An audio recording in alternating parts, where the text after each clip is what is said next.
n'ibindi bimenyetso bike bike twashoboye kubona. Nimubona imyenda mushobora gutangara muti iyi myenda kwisa gutya, aho hantu bari abantu bageze ku butindi bwo kwambara ibintu bisa bitya.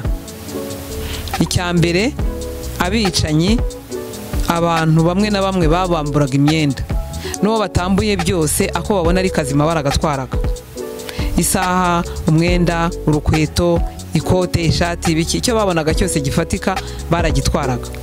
Icya kabiri, uko nguko bagiye babasanga imusozi bakabashyira hariya babashyingura bwa mbere, nyine babashyinguye uko bari bameze. Ni ukuvuga ko n'imyenda iri mu byakuwe hariya mu gitaka. Done atuyoborere umuhango ugiye kuberamo hano wo gusura runo rwibutso mu minota mikeya ishoboka kugira ngo tuze gucunguza uburyo umwete, none duhite tujya muri sale tujye kumva ikiganiro twateguriwe. Akoze cyane ndugu, reka noneho dusabe abayobozi ko badusurira, ubwo nitumara gusura turahita tujya muri sale, bamara gusura bagenda bajya muri sale kugeza igihe aba bari hano reka bakurikira umuyobozi hanze basure. Nk'uko bababwiye niyo myenda yabashijwe kuboneka, inkweto bababwiye nizi muragenda muzibona, ndetse murabonamo n'iz'abana Presidente yababwiye. Iyi niyo myenda twabashije kubona. Hanyuma iyo uje hano, iyi nizo za mbago yahoze ababwira. Hari n'ikimenyetso kinagaragara ko rwose n'abadafite intege bishwe. Aba ni bafite ubumuga babaga muri Mera, bari hano batishoboye badashobora kurwana, ukabica ubita inkotanyi. Umuntu umeze gutya ntiyari kuba umusirikare, murabibona. Hanyuma aya ni amafoto y'abantu aba turabazi, bari bakuru hano benshi turabazi. Harimo ababyeyi bacu, harimo abaturanyi, harimo ababyeyi bakuru cyane. Nk'uyu musaza afite amateka, yitwa Sengabo, niwe wabaye umupolisi wa mbere muri Rwanda Burundi wakoraga ibya traffic police.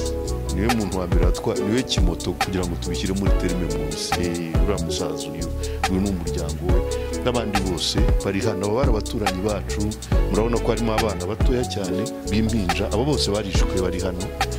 Abakobwa beza banganaga namwe, abana bari batoya cyane. Iyi famiye mureba hano nk'uko Presidente yabibabwiye, aba bana hafi ya bose bahiriye hariya muri chapelle, niho babatwikiye.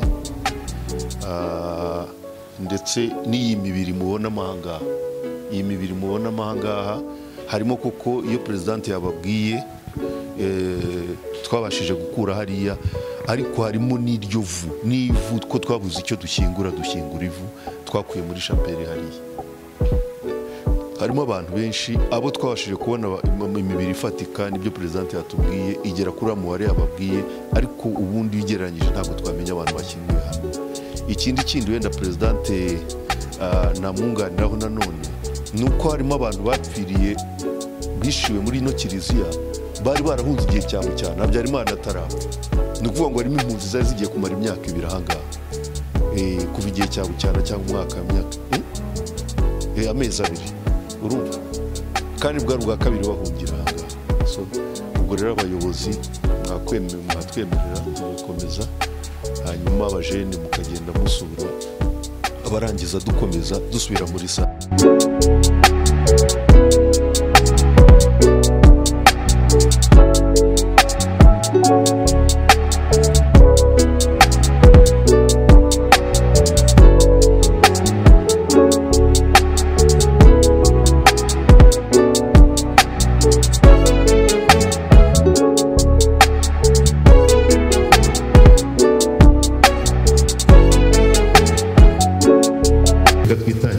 Umunsi turi ku rwibutso, nyakubahwa Presidente wa Ibuka yadusobanuriye neza. Hano ndababona njye imbere hariya, nyakubahwa Presidente wa Ibuka yabivuze neza, yabivuze neza. Burya mu Kinyarwanda baravuga ngo utaza hava ntamenya ntamenya ahajya. Mwebwe iyo mbarebye mwese muri jenoside ntabwo mwari abenshi, n'uwari uriho yari afite nta bwenge yari afite, yari guhinga. Hari umuntu wari uriho wavutse muri 1994 nagire gute wanganaga iki? Umwaka umwe nta kintu wari uzi. Igihugu kitarangwa n'amacakubiri, igihugu kitagomba kurangwamo n'amacakubiri, sibyo?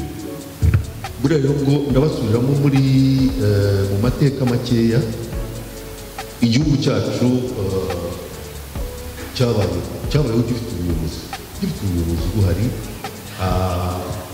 nk'uko amateka tugaragariza, nk'uko nyuma y'uko igihugu cyacu gihangwa na gihango ijana cyabayeho ukwigisha abazungu bagatangira kwerekana ko bazana ikintu cyo gushaka gucamo abanyarwanda ibice, bashingira kuri classe sociale, ukuvuga bashingira ku nzego z'ubuzima abantu babamo. Babona umuntu utunze, hano twese ntabwo tungana, sibyo? Buri iwanyu n'iwacu n'iwabo w'uyu n'iwabo iyo urebye ntabwo abantu bose ku isi niko bimeze. Iyo mushobora kuba muvuga imwe mukuru akaba akize ubukene, ibibaho se? Ibibaho? Yes. Ibyo se birabatandukanye bituma mutava indimwe. Ariko abazungu baragenda bazana ikintu cyitwa ibuku, batangira kwandikamo aya maklasse sociale y'abantu, ni ukuvuga ngo batangira kwandikamo abakire, waba ufite inka kugera ziri hejuru y'icumi bakwita umututsi, waba ufite inka ziri munsi y'icumi bakwita umuhutu, urimo murabyumva? Noneho haza kuba ikibazo ugasanga jyewe kubera ko reza mushiki wanjye duhuje data na mama, kubera ko ntacyo afite abaye umuhutu, gitifu udafite namo abaye umuhutu, kandi twese tuvuka umubyeyi umwe. Murumva ko amacakubiri yatangiye.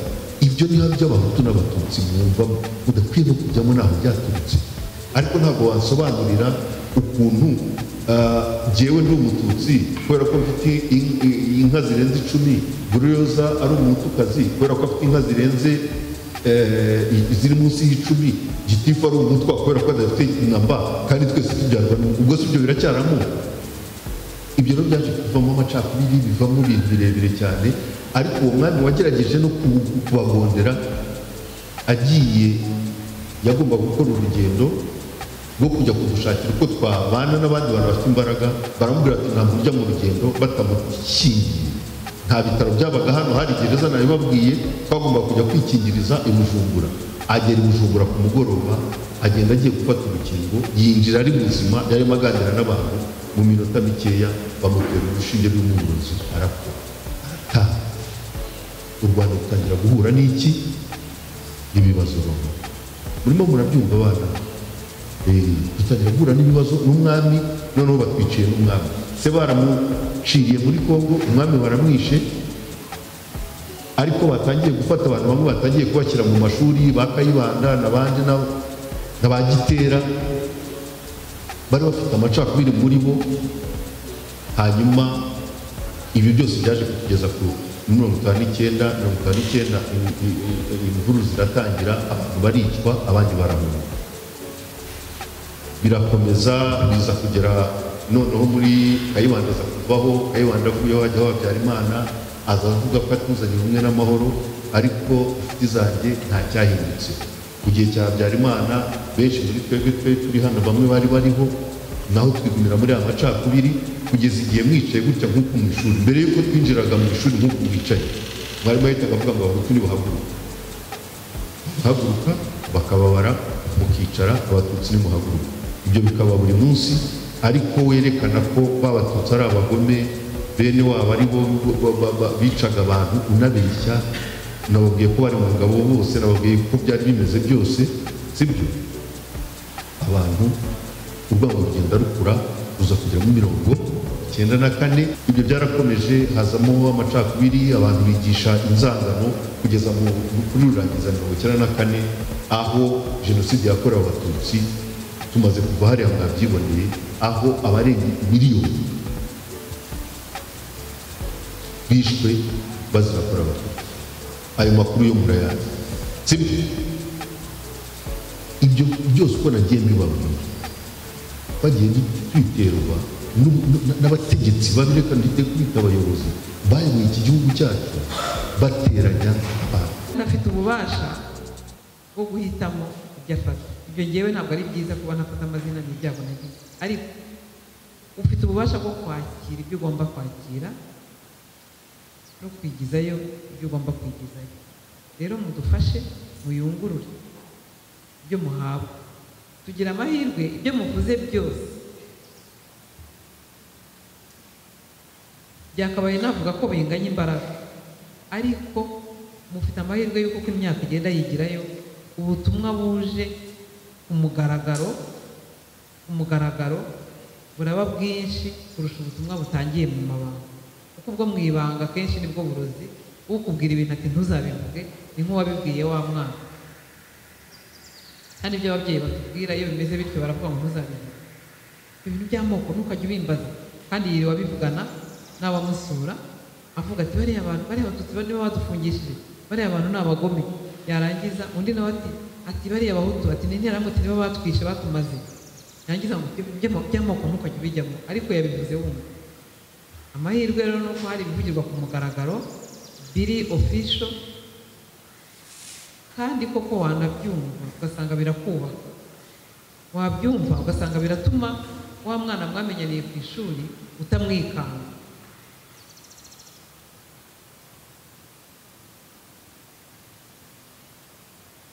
Hari ibyo Dieudonné yashatse yuko nza kongera kuvugaho, ariko ruba atari ngombwa cyane, tuzaganira ikindi gihe tuvuge ku mateka y'u Rwanda nk'amateka, ahubwo njye nagira ngo mbihere ubutumwa mu gusoza. Nakwibaza muti nababwiye kwibuka, mbabwira nibaza impamvu twibuka, nanayiganiriyeho. Noneho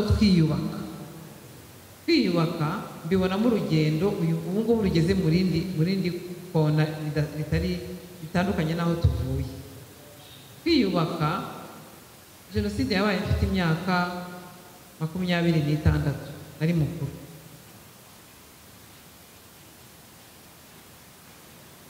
Kwiyubaka byatangiye abakozi ba leta, abayobozi batuyoboye muri iki gihugu, abahagaritse jenoside, inkotanyi zo kabyara zo gahoraho, bahagaritse jenoside, ariko igihugu kirasahurwa kiragenda gishyiramo ibintu byose. Akantu kajya kabinyumvisha ko bikomeye, naho umuminisitiri yagombaga kujya mu nama ya Loni, leta y'u Rwanda yose hamwe ikamuburira itike yo kujya mu nama, kubera ko banki zose bari barazimazemo amafaranga. Ariko kubera ko hari ukwitanga kw'abanyamuryango ba RPF Inkotanyi, ayo bari baragiye bakusanya begeranya, niyo yavuyemo iyo tike y'uwo minisitiri. Kandi byari bikenewe ko hajyayo, kuko mwibuke ko leta y'u Rwanda itahise yemerwa, ikijyaho byagombaga imbaraga kugira ngo amahanga yemeye. Iyo bashaka rega bari kwanga, nuko nyine inkotanyi zaberetse yuko ari abantu bafite ubumuntu burenze. Ubundi gahunda yari ukwanga leta, gahunda y'Abafaransa yari ukuvida igihugu, abaturage bakagishyiramo, agasigaramo twebwe twagombaga kuba twarapfuye, ngo abatutsi bashize, abahutu nabo bahunze.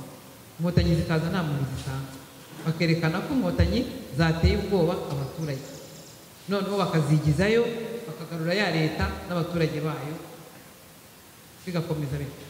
Ariko inkotanyi zibereka ko zifite ubumuntu burenze ubwo bavuga. Niba muzi imvugo ngo ubundi kera umuntu wakoraga byiza n'ubu hari ababikoresha, umuntu ufite umutima udasanzwe mwiza cyane, baravuga ngo ni agasani gasengwa cyangwa ngo ni Imana y'u Rwanda. N'inkotanyi rero ibyo zari zakoze bigaragaza kuba Imana y'u Rwanda. Kuba abantu barimo bica, warahunze ari buhunga, wagaruka ukaza wowe ubarinda kwica, utabara uti nimusigeho, ukabambura intwaro ukabashyira hamwe n'abandi hamwe. Ni ibintu bidasanzwe. Kubaka rero byatangiye ari ugukorera igihugu, abantu bitanga nk'uko mwitanga, ariko birenze. Nta mazu yabo bari bafite, nta mamodoka yari ahari, ahubwo abantu bahembwaga, ugize Imana yahembwaga nk'umufuka w'ibigori, agafuka k'ibishyimbo, cyangwa ibihumbi, hari abahembwa 20 bamaze imyaka nk'ibiri bakora 20 mu kwezi, ntacyo byari kubamarira, ariko baritanga. Iyo icyo cyiciro cyo gukora bita ari ukwitanga gusa abantu, umuntu akora ibyo abonye. Uyu munsi byatangiye rwose nta muntu uvuga ngo ngende muri iyi minisiteri, bagahamagara bati kanaka ngwino udufasha aha n'aha, wowe genda ujye kuvura, abasirikari bavura, abandi bakoropa, abandi bubaka, abandi bari mu nyandiko basoma ngo barebe aho bari buhere by'amategeko n'ibindi byose, abandi bashakisha abantu bajya mu nzego za leta. Amaherezo bigenda bijya mu buryo, hakurikiraho faze noneho yo gushyiraho inzego, hajyaho inzego zinyuranye, komisiyo y'ubumwe n'ubwiyunge, umuvunyi, bande. Ariko muri 1997 habaye ikintu gikomeye. Uwari perezida wa repubulika Bizimungu Pasiteri, birumvikana nabo bari bafatanije kuyobora umuryango wa RPF Inkotanyi, bazanye batumije abanyarwanda bahagarariye inzego zose zo mu Rwanda. Ni ukuvuga ngo abahagarariye amoko, noneho nubwo barimo bagenda bahindura ibintu, abahagarariye ayo moko yabagaho mu Rwanda, abize, abatarize, abakora imyuga itandukanye, ababaye mu Rwanda n'ababaye muri buri bihugu bindi, inzego zitandukanye cyane, bazanamo n'abanyamategeko bake. Niho bavanye ibyemezo byinshi biyoboye u Rwanda, kuko niho batekerereje ngo icyo bita home grown solutions. Niho batekereje kuri Gacaca, niho batekereje ku Muvunyi, niho batekereje ku bizahinduka bunzi nyuma, niho batekereje ku budehe, batekereje ku bintu byose byubaka igihugu, niho batekereje ku ndirimbo y'igihugu, ku idarapo ry'u Rwanda n'ibindi byose bizana ubumwe mu Banyarwanda. Icyo ni igice cya kabiri. Igice cya gatatu ni igice noneho cyo gutangira ibikorwa by'iterambere, ari nabyo turimo. Haza za NSD1, ni muri NSD2, mbese bya bikorwa noneho bigamije iterambere. Abenshi nibyo mwakuriyemo, ni nabyo muzi ngo vision 2020, vision 2050, harimo na 35 hagati aho y'intego z'ikinyagihumbi, bagenda bafite amazina bitewe n'imyaka ikurikiraho, harimo na gahunda y'iyi manda n'ibindi.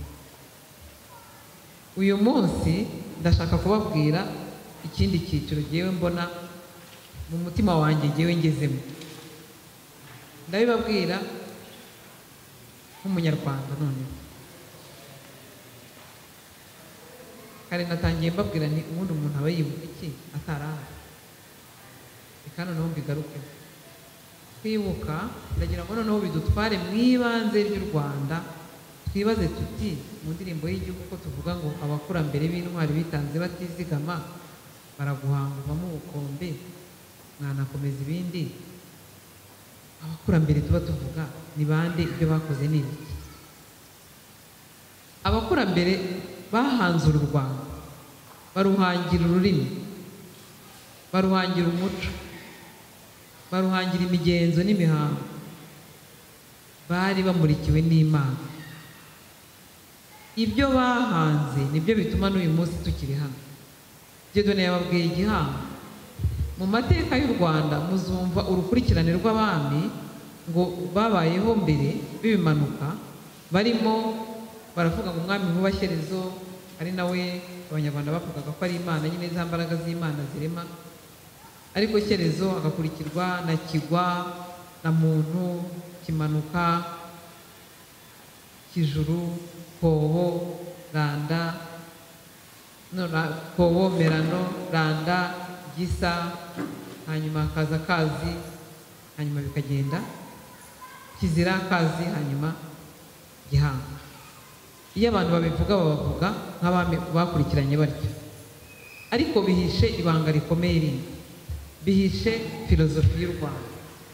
Iyo filozofi ni filozofi ivuga ko abahanze u Rwanda baruhaye imbaraga, ruhabwa umwami ari we bita Muntu, ruhabwa abantu b'ibimanuka. Ni ukuvuga ngo twebwe mu by'ukuri ni wa roho w'Imana wamanutse muri twe, turi umuntu umwe ko turemwe mu ishusho ry'Imana, kubera nyine ya roho twese dufite. Uzamuha iki n'ubu utarasaruye kuri ba bandi bakubanjirije no ku gihugu ngo ubyegeranye, ubitware ubyitondeye, ubigeze aho bijya. Kera abanyarwanda twe tuzi ko batagiraga planning familial. kuboneza imbyaro, ariko hari icyo bagiraga cyo kuboneza urubyaro nyine, babyaraga babitekereje. Iyo wajyaga gushaka umugore, iyo umuryango wajyaga kugushyingira, waba guteganya wa mukobwa babona bazabyaraho abuzukuru, wa musore babona wazababyarira abuzukuru. Ese aho wowe urabitekereza uyu munsi, iyo wabonye umukobwa cyangwa umusore wumva ugushimishije, cyangwa umukundira ko uyu munsi yambaye neza, ko yasokoje neza, ko afite akazi keza, ko afite amafaranga, utarebye ejo n'ejo bundi? Ingo nyinshi zananiwe kubera yuko ubwenge bwacu butakigera aho ngaho. Nagira ngo rero soze babwira ko mu gihe twibuka ni ukwegera abazi amateka, ayo wamenye nawe ukayatwara, kandi ukayatwara mu buryo burinda ko yakongera kuba, ahubwo bushaka uburyo yaba icyitegererezo cy'aho dushobora kugera, yakoba bya bindi bibi bishobora kutubaho. Hanyuma nkabakangurira guhora mwongera kwibaza ngo ese abanjye, abo namenye n'abo ntamenye ntwaye, barindiwe muri jye, mbatwaye neza? Ko ni nk'umushoferi utwaye abantu bakuru mu modoka. Ese imodoka itwaye abantu bakuru igenda nk'imodoka itwaye abajene banyoye inzoga bose basangiye n'umushoferi? Reka tube wa mushoferi rero utwaye imodoka neza, mu byo dukora byose, mu magambo tuvuga, mu bitekerezo tugira, twishakemo imbaraga zituma duhora duhesha icyubahiro abacu, kabone n'ubwo baba barakoze jenoside cyangwa ikindi kibi, wowe ni wowe uzagarura isura nzima yabo, ni wowe uzerekana ko ibyo bintu atari karande mu muryango wawe, ni wowe uzerekana ko nubwo data yagiye aguye muri gereza yarakoze jenoside, cyangwa yaguye mu bwicanyi aho yari ari, cyangwa n'ubu ngubu ariho, jyewe ntwaye icyubahiro kitari icye wenyine, cy'abamubyaye n'ababanjirije b'intwari. Ubugwari bagiye bagira bwigijeyo, ndaburinda kugira ngo budatuma mbatura hasi, budatuma mbababaza ndimyozana ngira nti, kandi ndagira ngo nanjye abo nzabyara bambonemo icyitegererezo, nanjye bazankundire, bampeke mu cyubahiro nkwiye. Ndabivuga kuko iyo umuntu avutse aba atangiye urugendo rwo gupfa. Uvuka hari imyaka uzamara ukavaho. Iyo uvutse ugeraho umenya ubwenge, uba ugomba guhora, dufite ubuzima butemba bushira, uba ugomba guhora ubutembera mu bandi, uba ugomba guhora ushaka ibyiza, ubana n'abandi, ushaka ibintu, gukora kizatuma ubaho unyuzwe, kugira ngo nugenda abazagusigarana muri bo bazagusigarane nk'umuntu wabanyuze kubera ko nawe yaranyuze. Ndabashimiye kandi twibuke kwiyubaha.